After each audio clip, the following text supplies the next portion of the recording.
Assalamualaikum warahmatullahi wabarakatuh.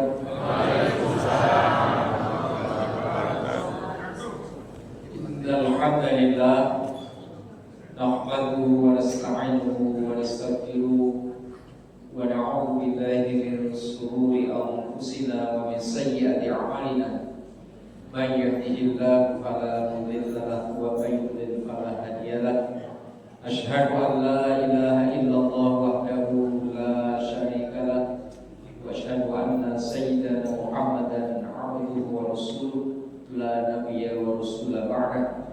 Allahumma salli wa sallim wa barik ala Muhammad wa ala alihi wa ashabihi ajma'in.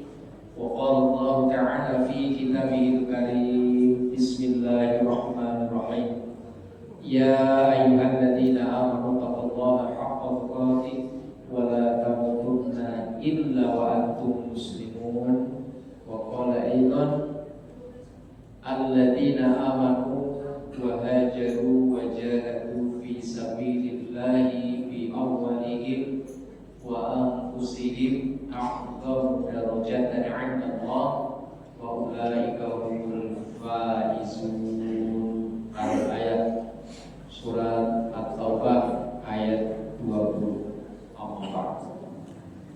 Para alim, para ulama, para asatidz yang saya muliakan, mohon izin saya berdiri atau duduk di mimbar ini.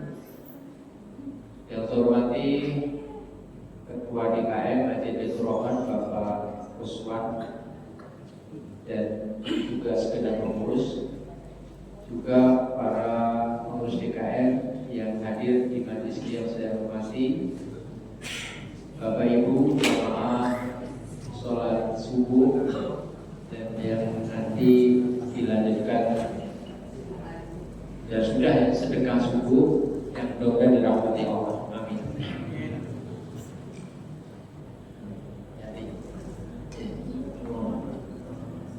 Pertama,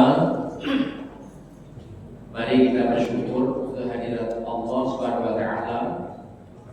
Pagi ini kita dibebaskan dari sifat munafik. Yang pasti pagi ini dibebaskan dari sifat munafik. Kau tahu?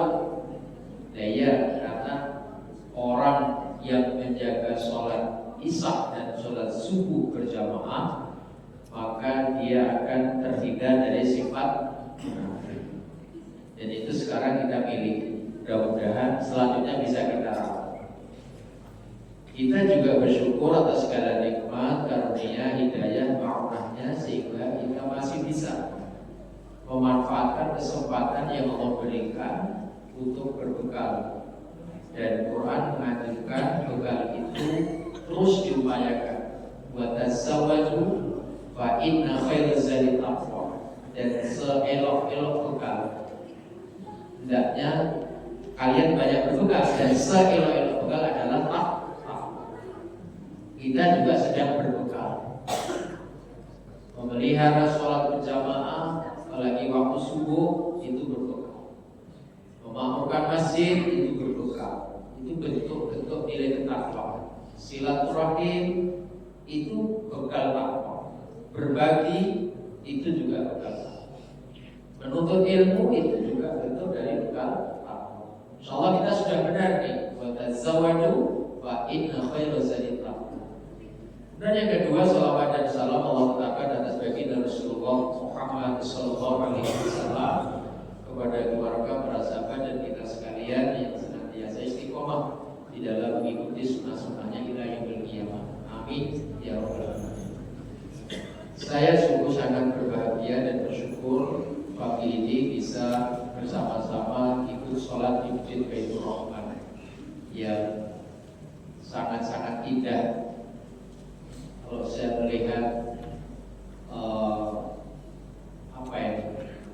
kaligrafi yang di atas ini bisa jadi kebayang kayak pintu makam Rasulullah, pintu Abu Bakar dan pintu Umar bin Khattab. Warnanya dan cat kuningnya itu. Mudah-mudahan itu terus menyemangati kita untuk terus berbuat baik. Saya akan jawab ini sebaik-baiknya sekalian. Kita akan mungkin 10 atau 15 menit sesuai dengan tema. Tadi disampaikan pagi ini kita akan menyambut tahun baru Islam. Ya, sebetulnya bukan lagi menyambut karena kita memang sudah masuk di tahun baru Islam. Kalau menyambut itu biasanya belum datang. Menyambut tamu berarti tamunya belum datang. Tapi nggak apa-apa. Bahkan nanti di akhir Muharram juga masih boleh istilah. Karena menyambut itu juga bentuk dari tahniyah, rasa syukur, rasa gembira. Apa yang kita pahami dari kegiatan ini? Biar nanti kita tidak sia-sia.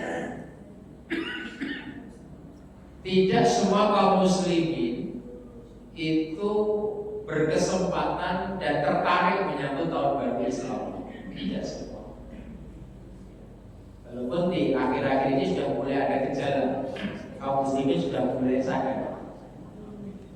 Malah kadang-kadang ketukar kita ini. Yang punya kita sering kita lupakan, yang punya orang lain malah sering kita besar. Kalau boleh saya iri, kenapa sih kaum muslimin itu mayoritas kalau tahun baru Miladiyah itu nyambutnya itu gegap gempita. Bahkan di program acara itu sebulan sebelum tanggal 1 Januari. Tapi kalau tahun baru Islam itu tidak semuanya ada gairah untuk menyambut. Walaupun kita juga nggak perlu menyambut tahun baru Islam kayak menyambut tahun baru 1 Miladiyah 1 Januari, bakar petasan, bakar kembang api, bertanggal sampai pukul 00, ada yang bakar-bakar ikan, ada yang bakar ayam, karena nggak punya bakar ban. Ya penting kayak kita nggak perlu itu. Tapi minimal ada rasa cemburu. Jangan kebalik-balik. Coba sekarang kita berjanji mulai tahun ini jangan sekali-kali nanti kita itu salah menempatkan hal yang penting. Coba kita tahan diri, nanti tanggal 1 Januari itu kita nggak usah gura-gura, nggak usah neko-neko itu. Sekarang coba kita geser, kita senang kalau kedatangan tahun baru Islam.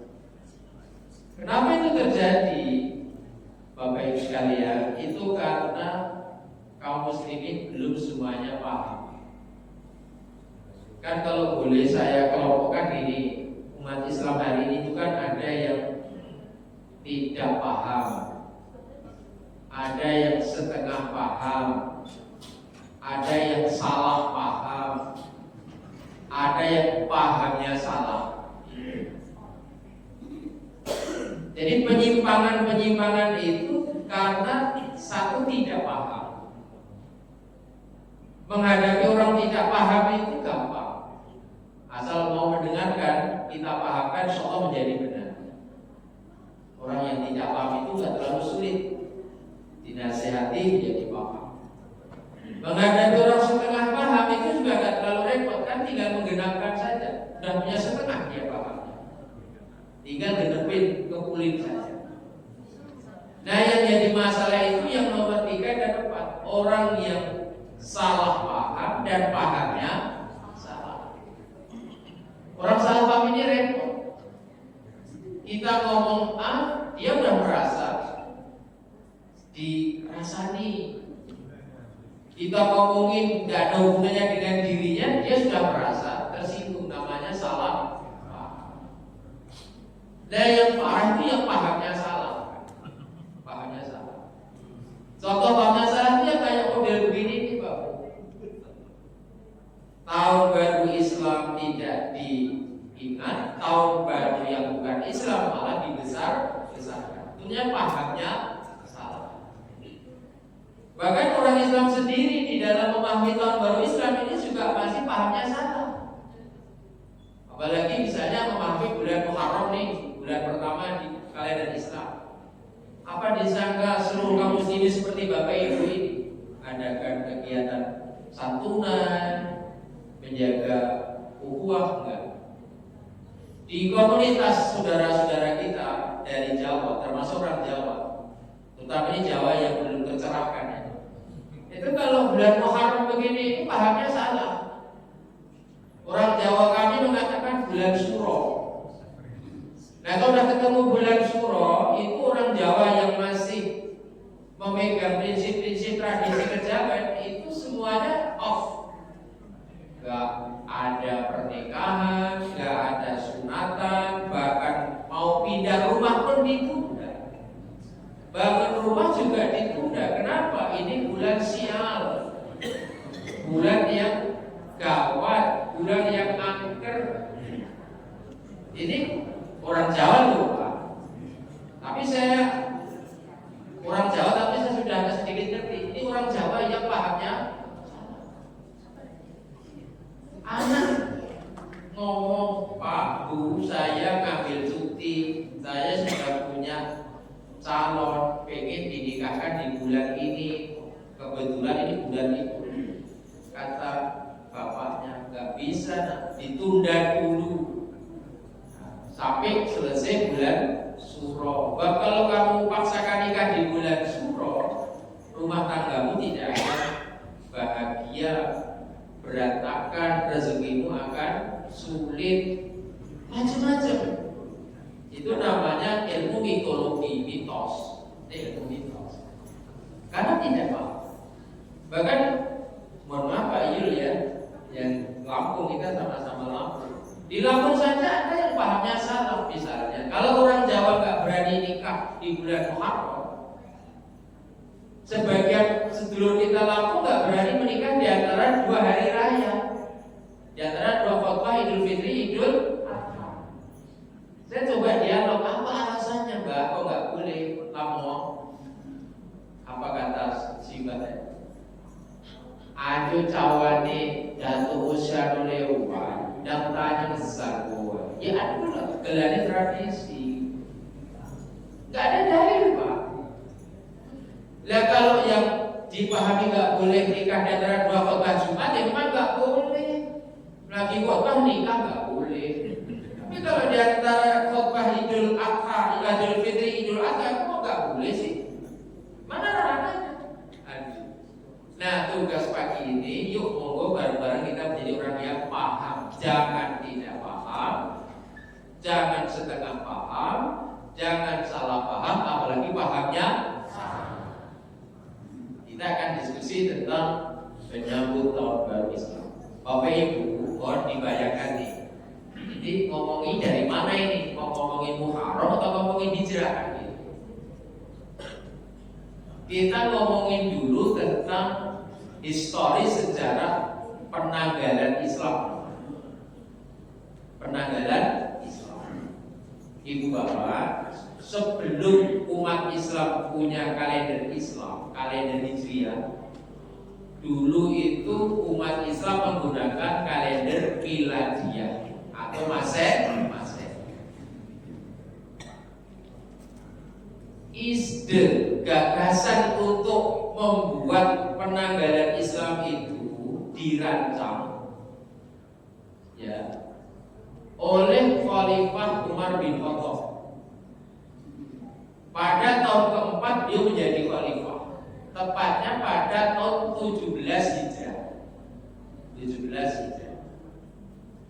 Jadi Umar ini kan khalifah yang cemburunya itu segede banget. Umar itu kan khalifah yang menjaga Islam ini sangat ketat. Dia mikir gini kira-kira, lah iya, umat Islam ini sekarang sudah meluas bukan hanya di semenanjung Arabia, sudah sampai ke Andalus, Spanyol, sudah sampai daratan Cina. Masa iya umat Islam yang dari waktu ke waktu semakin berkembang masih juga menggunakan kalender yang bukan milik umat Islam? Maka kegelisahan Umar itu disampaikan dalam forum resmi musyawarah dengan para sahabat, bagaimana kita punya kalender Islam. Maka para sahabat pada sepakat, cocok intinya. Persoalan datang, Gimana kita mau bikin kalender khalifah? Dari mana kita startnya? Kalau kalender miladiah jelas dibikin dengan mengacu pada kelahiran Isa al-Masih. Nah, kita dari mana? Maka para sahabat tadi masing-masing memberikan pandangan. Ada yang usul gini, gimana kalau penanggalan Islam itu dimulai dari peristiwa lahirnya Rasulullah? Oleh Umar ditanya, apa argumentasinya? Ya mengenang kelahiran Nabi, itu peristiwa penting. Cukup itu. Sementara itu tulis dulu, belum disepakati. Ada lagi yang usul bagaimana kalau penanggalan Islam itu dimulai dari turunnya ayat pertama Al-Quran. Apa alasan Anda? Loh, kitab suci Al-Quran kan kita semua. Cuma itu, iya, itu dari. Ada lagi yang usul bagaimana kalau penanggalan ini dimulai dari peristiwa Isra wal Mi'raj, karena di situ ada perintah sholat. Bahkan ada yang usul bagaimana kalau penanggalan Islam ini dimulai dari peristiwa perang yang dialami Rasulullah, termasuk bagaimana kalau penanggalan Islam ini dimulai dari wafatnya Nabi. Semua usul pandangan itu diterima, tetapi belum disepakati. Umar belum puas. Kalau semua itu kita sama saja dengan penanggalan miladiah. Saya pengen penanggalan Islam itu yang memberikan spirit, bukan hanya untuk orang hari ini, tapi untuk umat generasi kita. Bapak Ibu, ketika suasana hening seperti itu, belum ada titik temu. Sahabat Ali bin Abi Thalib yang dikenal babul ilmi, gudangnya ilmu itu, menginterupsi dan angkat bicara, ya Khalifah, izinkan saya berpendapat. Oh silakan Ali. Ali dengan bahasa yang santun tanpa mengurangi pandangan para sahabat yang terdahulu, saya punya ide. Bagaimana kalau penanggalan Islam itu dimulai dari peristiwa hijrahnya Rasulullah Sallallahu Alaihi Wasallam? Umar belum oke nih. Oh, kok bijak banget Ali ini. Umar kan yang mau pengen tahu itu. Ketika ditanya, ya Ali, kenapa antum mengusulkan penulisan penanggalan dari hijrahnya Nabi? Ali menjawab, bukankah engkau yang khalifah minta supaya penanggalan Islam itu memberikan spirit daya juang kaum muslimin baik di umat sekarang sampai akhir zaman? Betul, saya tidak seperti itu. Ali bin Abi Thalib, Bapak Ibu, itu tentang Al-Quran titik komanya semuanya ada. Sampai Nabi mengatakan, kalau Anda ingin tahu tentang Quran berjalan, lihatlah Ali. Ali itu dari ayat pertama sampai terakhir, dari huruf apapun apa. Ali itu Quran berjalan. Maka untuk meyakinkan Khalifah Umar dan para sahabat, Ali menukil Quran surat At-Taubah yang saya baca tadi. Ayat 20. A'udzu billahi minasyaitonir rajim. Baca Taubah enggak perlu pakai basmalah Ibu ya. Oke, seperti itu. Alladzina amanu wa hajaru wa jahadu fi sabilillahi bi amwalihim wa anfusihim a'dhamu darajatan 'inda Allah. Wa ulaika humul faizun. Orang-orang yang beriman, orang-orang yang hijrah, dan orang-orang yang berjihad di jalan Allah dengan harta dan benda, dengan jiwa dan harta mereka, maka Allah akan memberikan derajat yang tinggi, a'dhamu darajatan 'inda Allah. Mereka akan mendapatkan derajat yang tinggi. Bahkan mereka akan mendapatkan faizun kaman. Begitu ayat ini dibunyikan oleh sahabat Ali, Umar bin Khattab tanpa berpikir panjang, saya setuju. Ayat itu ternyata menjadi kunci kemenangan kaum muslimin. Iman, hijrah, jihad. Bapak Ibu, umat Islam ini akan tetap menjadi umat terdepan kalau tiga aspek ini selalu disemangatkan.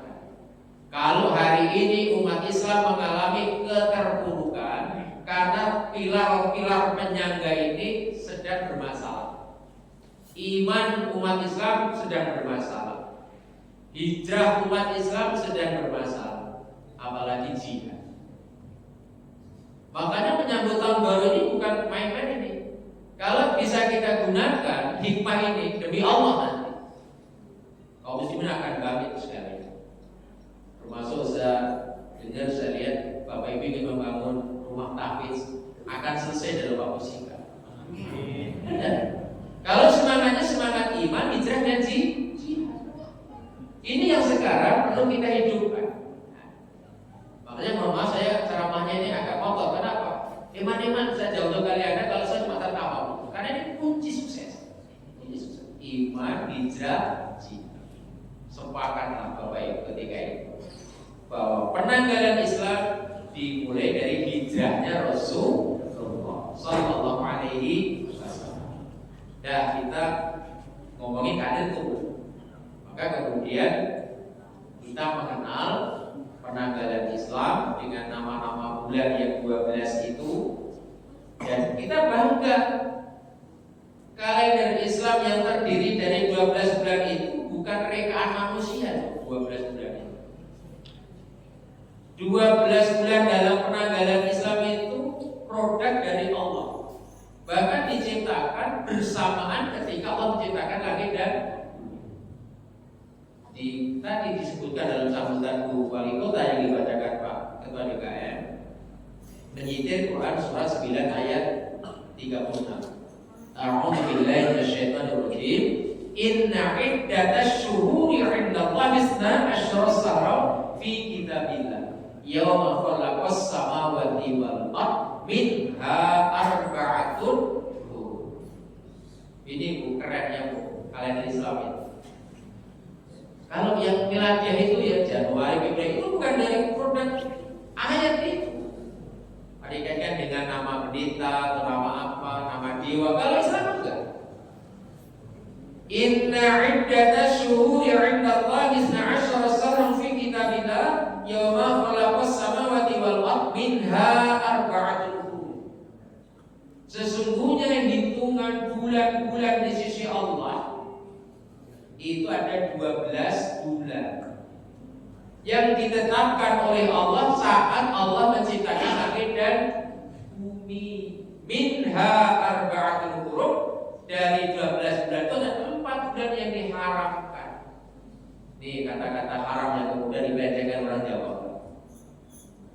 Karena haram maka nggak berani nikahin tadi. Karena haram nggak berani kenyunan. Karena haram nggak berani bikin rumah. Itu haram kok, salah sampai. Haram dalam makna di sini menurut Ibnu Katsir, satu, diharamkan saling berperang, saling membunuh, kecuali kita yang diperangi, Pak. Sehingga Iran tidak salah ketika dia melawan atau memerangi Israel ketika Iran diserang duluan, membalas kok. Itu yang nggak boleh. Yang kedua, haram itu artinya mulia, Pak, agung. Bulan yang dimuliakan, bulan yang diagungkan. Maka siapa-siapa yang melakukan kebaikan, pahalanya dilipatkan.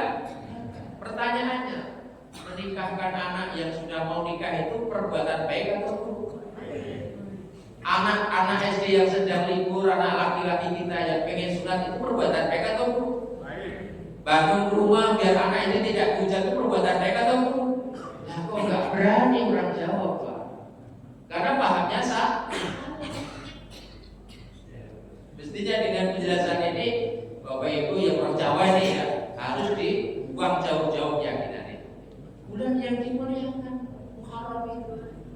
Ya. 8 bulan yang diharapkan itu tadi disebutkan ada 3 bulan yang berurutan, 1 bulan yang terpisah. Zulqa'dah, Zulhijjah, Muharram, baru bulan ke-7 Rajab. Bulan 11, bulan 11, 12, bulan 1, baru bulan 7. Nah, itu 4 bulan yang diharapkan. Kalau mau diacak, Muharram, Rajab, Zulqa'dah, Zulhijjah. Ini 4 bulan yang nggak boleh terjadi peperangan kecuali diperangi.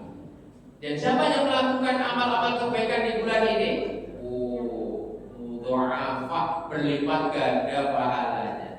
Sehingga terjawab sudah Pak Jul, kalau nggak berani menikahkan di antara dua khutbah, dalilnya ini Pak. Justru yang berani menikahkan di antara Idul Fitri dan Idul Adha atau bulan haram atau bulan Rajab, pahalanya melimpah. Kan perlu paham ya? Saking begitu besarnya pahala Muharram itu Bapak Ibu, termasuk puasa-puasa sunnah yang paling elok setelah Ramadan itu ya puasa bulan Muharram.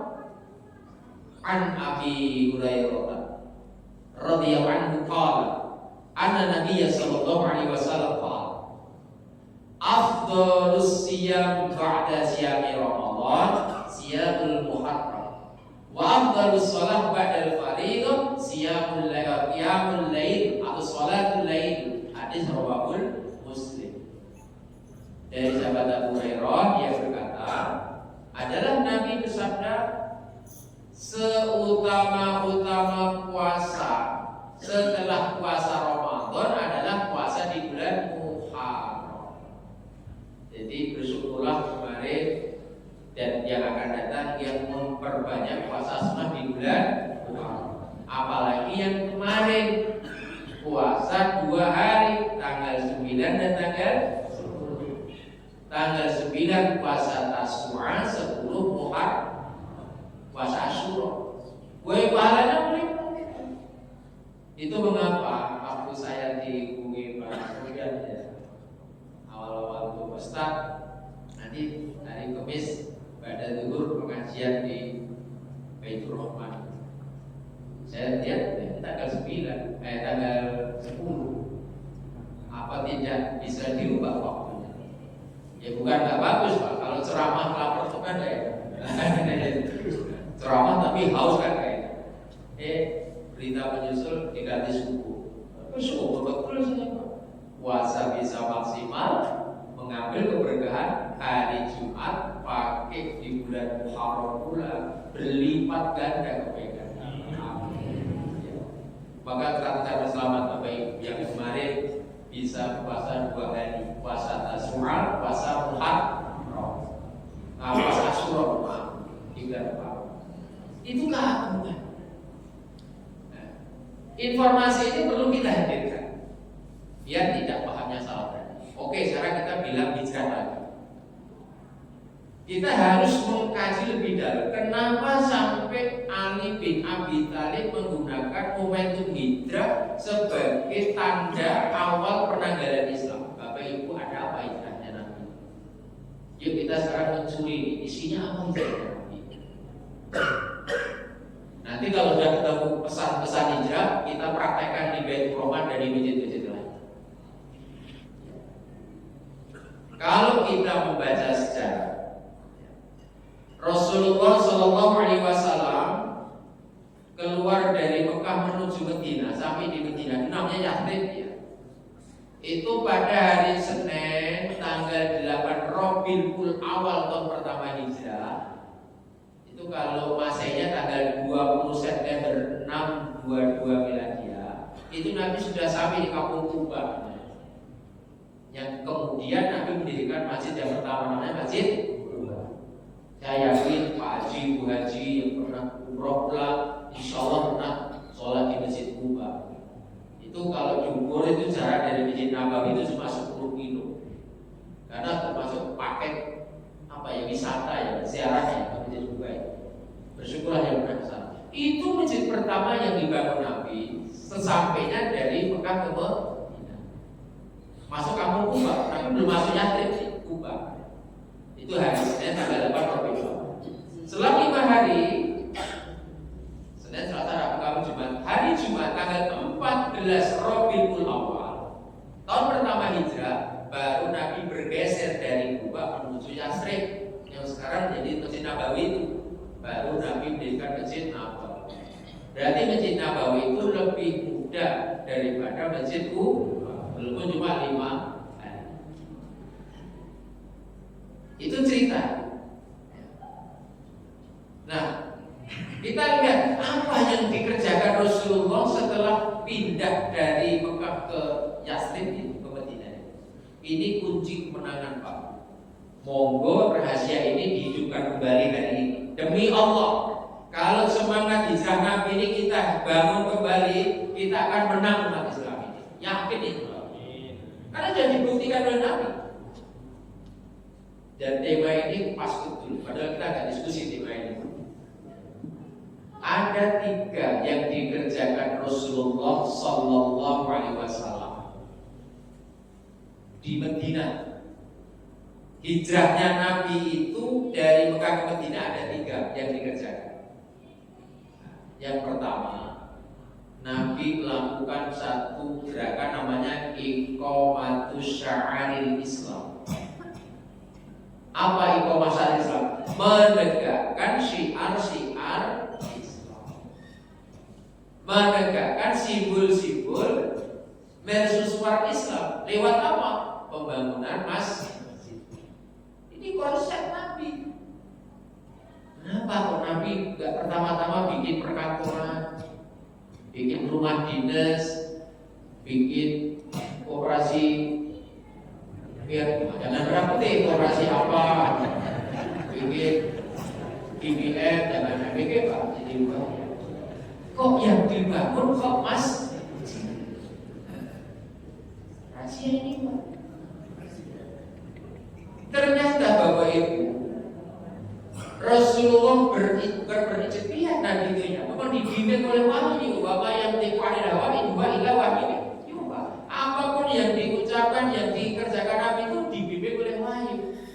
Kira-kira kalau dibaca gini, Muhammad, kalau masa depan umat yang akan kau bimbing itu mendapatkan kejayaan, nih bangunan pertama yang harus kamu lakukan, bangun masjid. Masjid itu terminal jiwa kaum muslimin. Masjid itu makomnya umat Islam. Masjid itu titik kumpul bagi jiwa-jiwa pejuang kaum muslim. Nah, sekarang kita tinggal enaknya saja.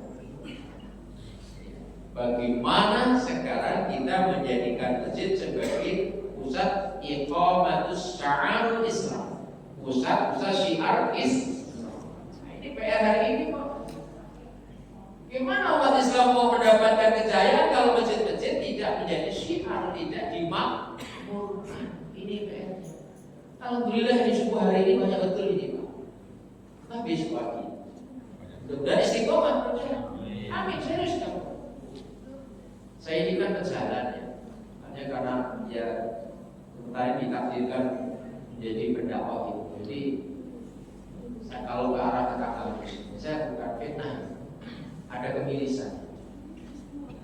Kadang pas lagi jalan ke musola zuhur mampir, baliknya ke asar mampir.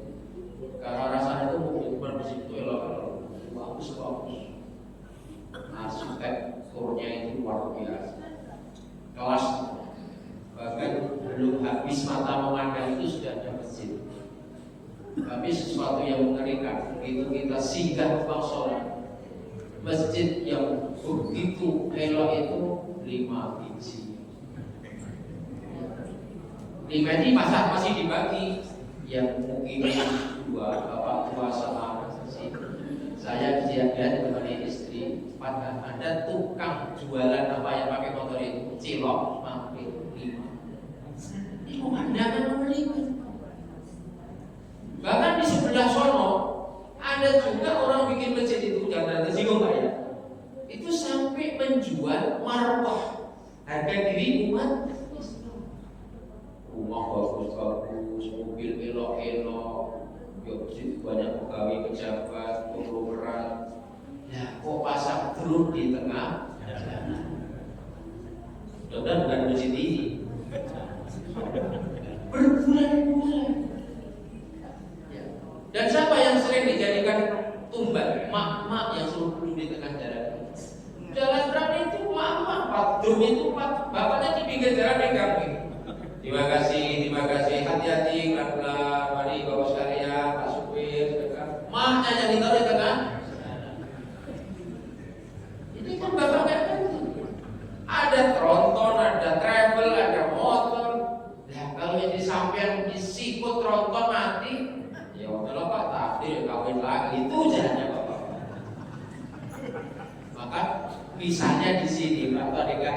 pakai dulu, ibu-ibu tak kasih tahu jangan mau.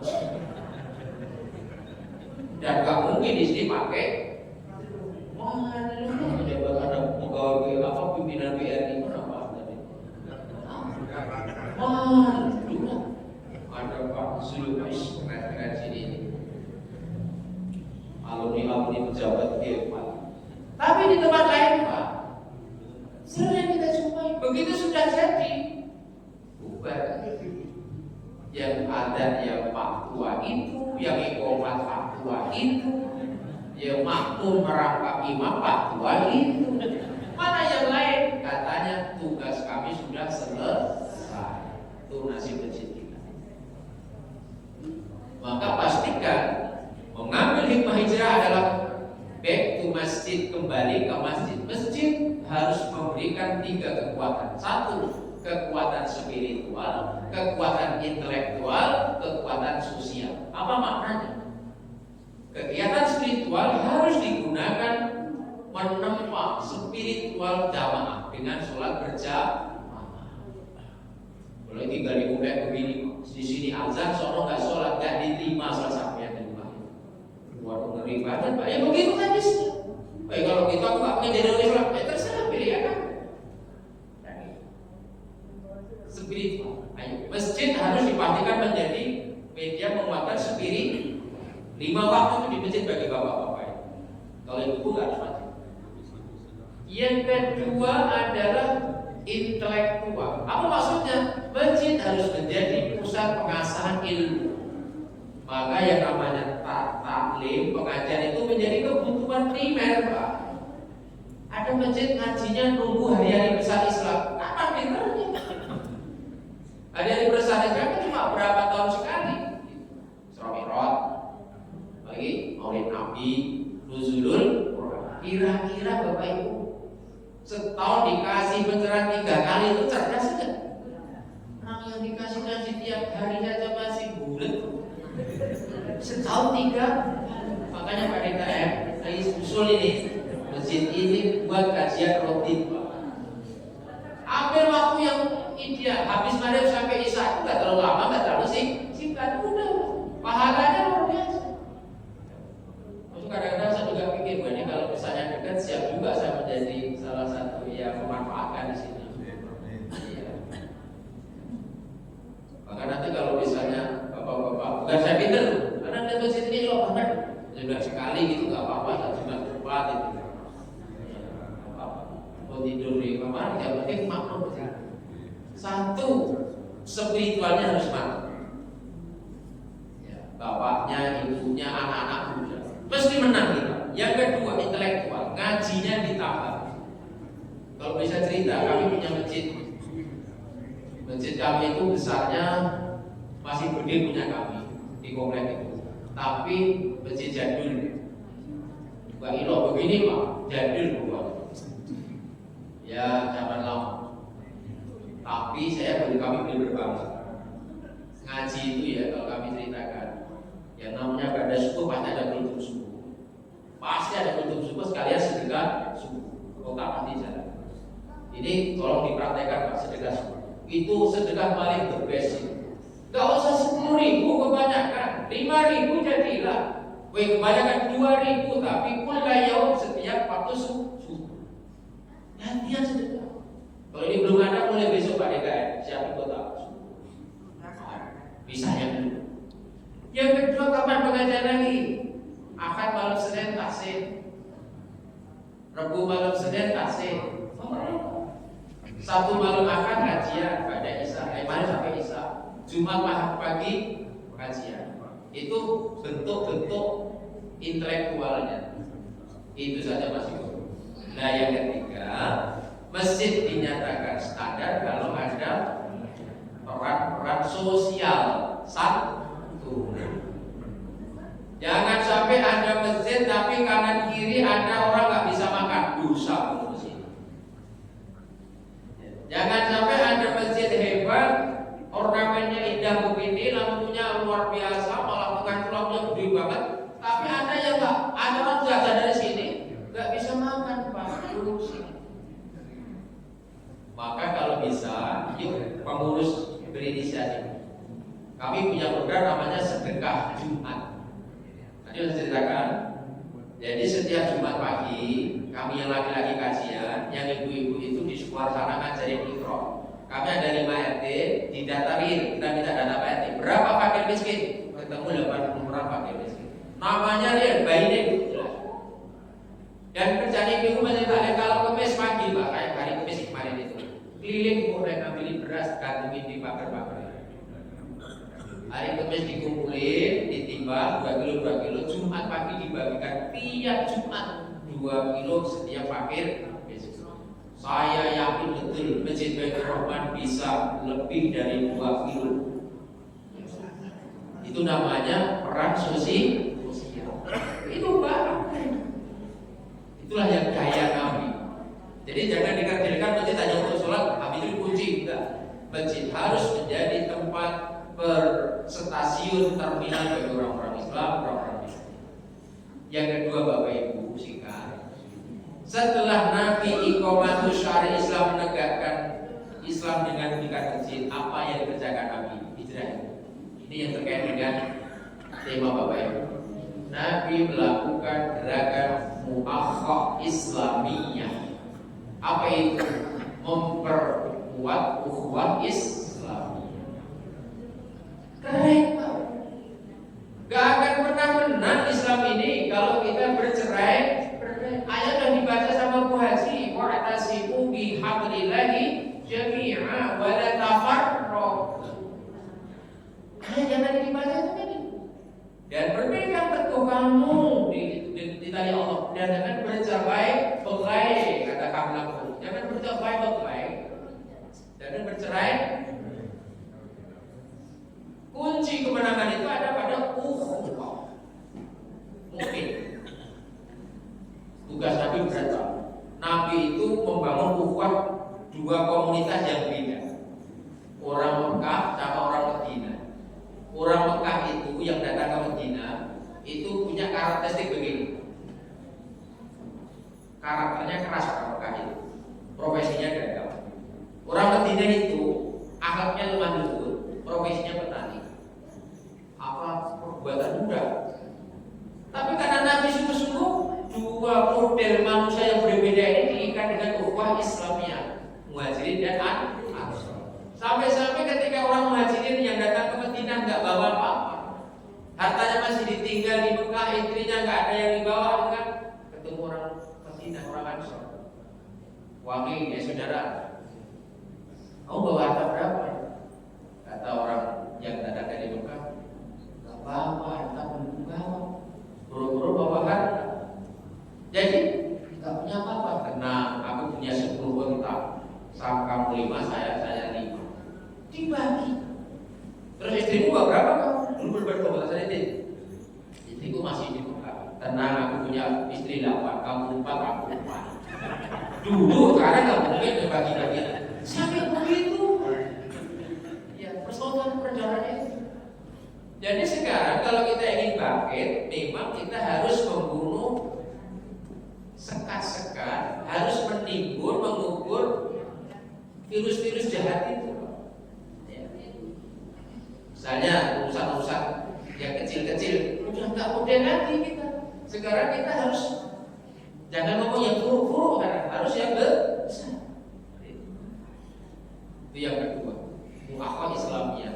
Nah, yang terakhir Bapak Ibu, setelah Nabi mantap menjadikan masjid sebagai pembengelingan para sahabat, Nabi sudah mengakrabkan Ansor Muhajirin. Endingnya, itu akhirnya Nabi memproklamirkan sebuah negara i'lanu daulatil Islamiyah. Nabi mendirikan negara Muslim yang pertama, namanya Madinatul Munawwarah. Dan ini negeri yang menjadi model. Dulu negara-negara itu cuma 2, Rusia apa itu Romawi dan Persia, yang jauh dari tatanan Islam. Begitu muncul Madinah, dikatakan Madinah karena dikatakan Madani. Madani itu kalau orang Eropa bilang apa itu the balance of people.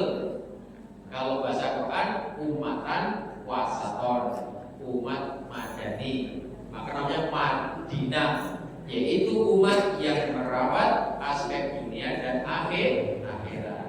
Dunia akhirat, bukan hanya dunia saja. Maka orang-orang Madinah itu kalau kita lihat, kalau kita pas Hadiatul Ramadan, ibadahnya juga oke, dagangnya juga semangat. Masya Allah. Itu kenapa sampai hijrah itu dijadikan awal tonggak perjalanan Islam. Ini yang kita peringati Bapak Ibu. Jadi kesimpulannya, memperingati tahun hijrah, kita diajak hijrah. Gak usah hijrah dulu makan, gak usah hijrah pindah tempat, ya udah cukup di sini. Yang menuntut hijrah adalah menghijrahkan cara berpikir, sikap mental. Kalau selama ini kita menganggap remeh bangunan masjid ini, yuk sekarang kita mulai bangun pikiran kita fokus ke masjid. Kalau sholat masih di rumah masing-masing, terutama bagi bapak-bapak, laki-laki balik, kita geser ke masjid. Kalau selama ini harta ditimbun di rumah masing-masing, diperbesar deposito kita, sebagian geser ke masjid untuk santunan-santunan. Kalau selama ini kita abai terhadap ilmu, yuk kita bikin perkumpulan kajian ilmu. Baru ada namanya hijrah, yaitu memindahkan sesuatu dari yang tidak muslim menjadi yang positif. Masih banyak sebetulnya Bapak Ibu yang perlu kita pahami, tapi tidak bijak. Karena dekat-dekat masih ada sarapan bersama, dan itu penting. Kalau tidak makan masih kalau nanti dilakukan kajian ini, nanti kita disambung lain. Kan kalau misalnya bisa itu monggo Pak. Bukan saya bukan kakak pinter ya. Hanya melihat jamaahnya begini elok ini, kalau ada kajian secara tematik rutin itu insyaallah kali ini. Banyak kata, banyak kalimat, banyak ucapan yang kurang santun, kurang berkenan di hati Bapak Ibu. Saya akhir sudah sangat mohon. Saya kesini bukan untuk menggurui, saya ingin belajar dengan sekalian bagaimana memantaskan diri menjadi muslim. Mudah-mudahan di tahun Islam ini semuanya serba baru, semangat baru, jiwa baru, dan semangatnya juga baru.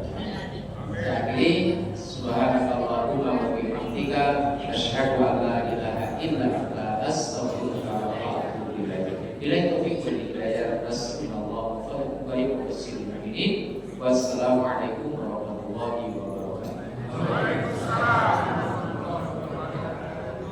Ini sekalian bahasa ini Pak Haji. Jadi saya langsung diminta doa keikhlasan.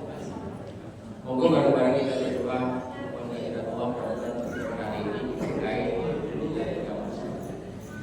Astagfirullahaladzim.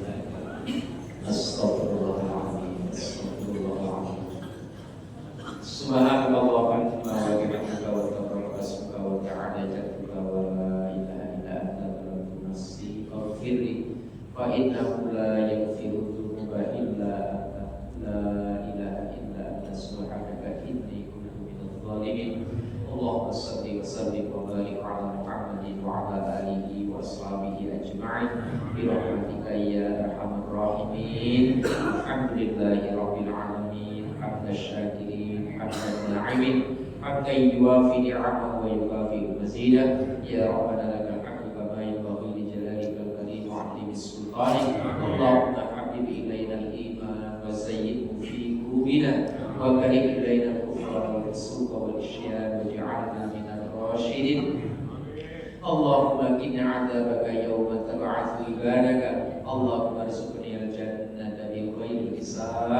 Allahumma inna nas'aluka ridhaka wal jannah wa na'udzu bika min sakhatika wan nar. Allahumma inna nas'aluka 'ilman nafi'an wa rizqan wasi'an wa shifaan min kulli da'in wa saqamin bi rahmatika ya arhamar rahimin. Allahumma inna nas'aluka salamatan fid din wa 'afiyatan fil jasad wa ziyadatan fil 'ilmi wa barakatan fil rizqi wa tawbatan qabla al-maut wa rahmatan 'inda al-maut wa maghfiratan ba'da al-maut. Allahumma hawwin 'alaina fi sakaratil maut wa najata minan nari wal 'afwa 'inda al-hisab. Allahumma tawil 'umrana was-sahih sadana wa nawwir qulubana wa thabbit imanana wa rizqna 'ala al-khair. Allahumma arina al-haqqa haqqan warzuqna ittiba'ah wa arina al-batila batilan hasanah wa fil akhirati hasanah wa qina adzabannar. Wa subhanaka rabbika rabbil izzati amma yasifun wa salamun alal mursalin walhamdulillahi rabbil alamin. Assalamualaikum warahmatullahi wabarakatuh. Waalaikumsalam.